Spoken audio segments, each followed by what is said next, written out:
104พี่กด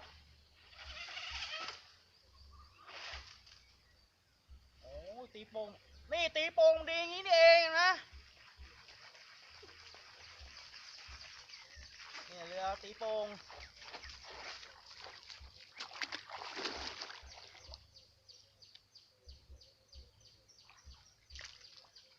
ไม่แตกครับผมเล่นได้ต่อ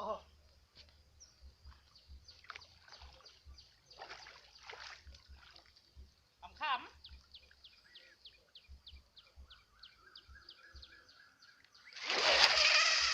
โอ้ยปาดมันไป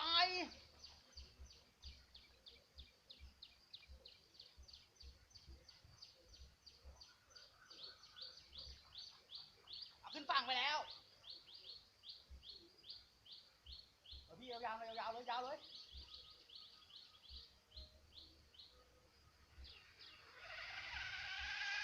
โอ้โหโดนไปซะเลยเหี้ยโอ้โห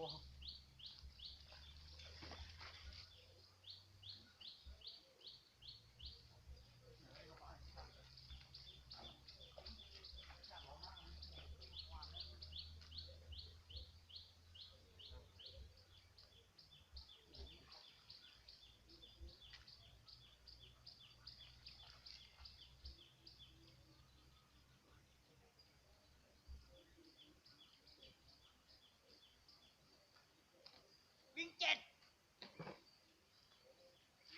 โอ้ยไปมา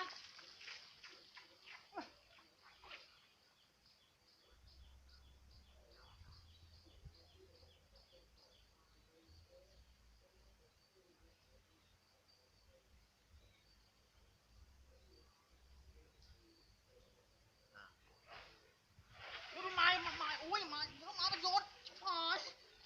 ดูนานเลยมีแบตเล่นได้นานดีว่ะกด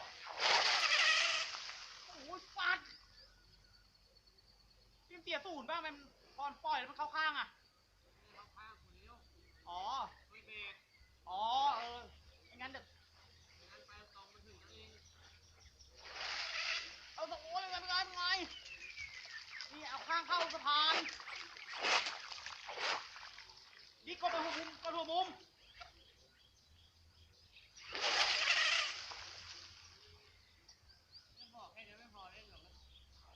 ไม่เป็นเล่นได้นานดีว่ะมา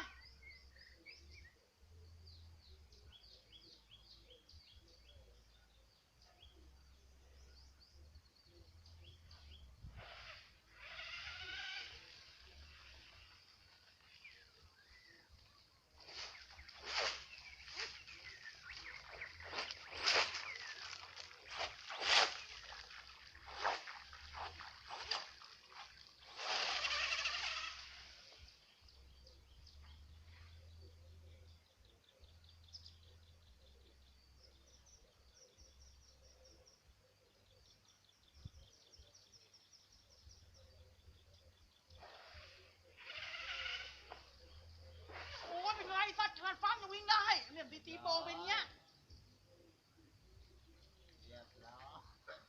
มันไม่ได้ลอยมีสายอากาศถ้าสายอากาศที่โผล่น้ำนะขึ้นได้ เนี่ยขึ้นได้แล้วเนี่ยลองกดดิขึ้นเข่าไม่จมน้ำผ่ายจมน้ำ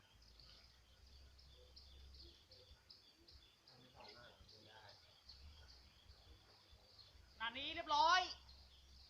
แขนแตก